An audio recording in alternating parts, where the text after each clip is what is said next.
Student Naren gave following information about his income and expense for the year ended 31st March 2025. तो नरेन की जो information given है वो income और expenses की 2025 की। Expense paid in advance not included in above. तो इसमें आपको लिखा है, मेंशन है कि जो एक्सपेंस पेड इन एडवांस है वो एक्सपेंस पेड में इंक्लूड नहीं है। तो आपको इंक्लूड करने हैं जब आप कैश बेसिस से जो भी है अपना कैश बेसिस मेथड से आप कैलकुलेट करेंगे, तब आपको ये ऐड करने हैं। ठीक है। एक्सपेंस नॉट येट पेड, तो एक्सपेंस नॉट येट पेड का तो हमें कैश बेसिस से कोई भी मतलब नहीं है, क्योंकि वो तो हमने पे किया ही नहीं है। Income received in advance included in income received, तो इसमें इंफॉर्मेशन गिवन है कि income received in advance income receive में गिवन है, ऐड कर रखा है। इनकम नॉट येट रिसीव, तो इनकम नॉट येट रिसीव तो इसके अंदर है ही नहीं है। कैश बेसिस से जो भी हम मेथड अडॉप्ट करते हैं कैश बेसिस का, तो उसमें जितना भी आपने कैश दिया है या कैश आया है, हम बस वही रिकॉर्ड करते हैं। तो फॉर्मेट स्टूडेंट मैंने पहले से ही प्रिपेयर कर रखा है। कैश बेसिस ऑफ अकाउंटिंग से आपको कैलकुलेट करना है। रेवेन्यू आपकी सेल्स, जो भी आपकी इनकम है। इनकम में मैंने इनकम रिसीव्ड लिखा है, और इनकम रिसीव्ड में हम डाल देंगे 2,40,000। ठीक है, 2,40,000। इसके अंदर ही आपके जो इनकम रिसीव एडवांस है वो इंक्लूड है, तो आपको इंक्लूड करने की कोई ज़रूरत नहीं है। ऐसे ही एक्सपेंस पेड में आपके एक्सपेंसेस कितने हैं, 1,80,000, और 20,000 के इंक्लूड नहीं है क्योंकि वो भी आपने पे किए हैं। तो कितने के हो गए ये, 2 लाख के। तो यहाँ मेंशन कर देना एक्सपेंस पेड इन एडवांस, ये प्लस कर दिया है। कितने हो गए, 2 लाख के। तो 2,40,000 की इनकम है, उसमें से 2 लाख के आपके एक्सपेंसेस माइनस कर देंगे, तो 40,000 का क्या आ जाएगा, net income as per cash basis आ जाएगा। ठीक है स्टूडेंट, बहुत सिंपल था, इसमें कुछ करना नहीं था, बस इसको आपको यहाँ पे दिखाना है कि एक्सपेंस कितने हैं, 81 के हैं।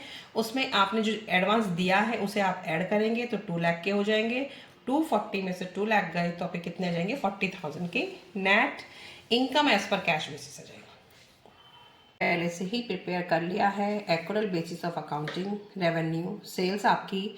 तो सेल्स को आप किस तरीके से रिकॉर्ड करेंगे, अकॉर्डिंग टू एक्यूरल बेसिस से। ठीक है, एक्यूरल बेसिस आपको ये बताता है जो भी अकाउंटिंग पीरियड में एक्सपेंसेस पे किए हों या नहीं किए हों वो आपके रिकॉर्ड होंगे, एडवांस की कोई चीज़ उसके अंदर नहीं आती है।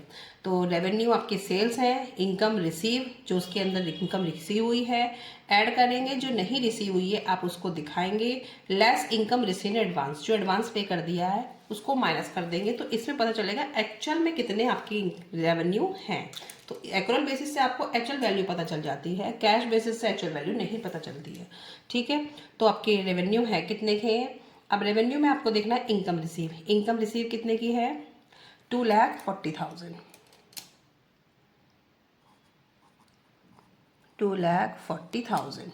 इनकम नॉट येट रिसीव्ड, अब देखो इनकम नॉट येट रिसीव्ड आपकी लास्ट है 12,000, तो आप इसे क्या कर देंगे, ऐड कर देंगे। Income received in advance included in income receive, तो जो इसके अंदर इंक्लूड है उसे क्या करेंगे, माइनस करेंगे।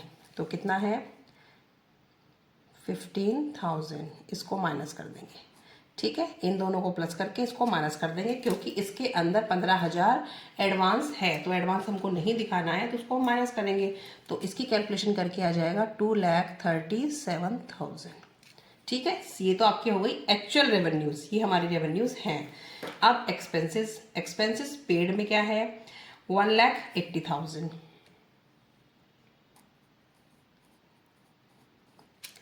Add expense not yet paid, तो जो एक्सपेंस पे नहीं किए हैं, थर्ड हैं 10,000 के। पे किए हों ना किए हों वो आपको रिकॉर्ड करने हैं, लेकिन सेम अकाउंटिंग पीरियड के। Less expense paid in advance, expense paid in advance given है बट वो आपके 180 में इंक्लूड नहीं है, क्योंकि क्वेश्चन में लिखा हुआ है expenses paid in advance not included in above, it means इसमें इंक्लूड नहीं है। अब इसमें इंक्लूड नहीं है तो इसलिए हम उसे नहीं लेंगे, अदरवाइज अगर वो इसमें इंक्लूड होता तो हम उसे माइनस करते। ठीक है, तो वो आपने पे तो जो एक्सपेंसेस हैं वो आपने क्या कहते हैं एक्सपेंस पे तो किए हैं एडवांस में, लेकिन वो इसके अंदर इंक्लूड नहीं है। तो क्या करेंगे अब इसे आप 1,80,000 प्लस 10,000 कितना हो जाएगा 1,90,000। क्योंकि वो पे किए होंगे एडवांस, वो अलग से पे कर दिए होंगे, तो उसमें नहीं है, तो 180 के अंदर नहीं है। अगर 180 के अंदर होते तो हम उसे इनकम की तरह ही, जैसे यहाँ पे इसको माइनस किए थे ना, ऐसे उसको भी माइनस करते हैं। अब आप 237 रेवेन्यू में से एक्सपेंसेस माइनस कर देंगे, तो ये आ जाएगा आपका 47,000। बहुत सिंपल है। Net income as per accurate basis कितना आ जाएगा 47,000। ये फॉर्मेट आप इस तरीके से ही लिखना, तो आपको बिल्कुल इजी लगेगा, क्वेश्चन बिल्कुल भी टफ नहीं है।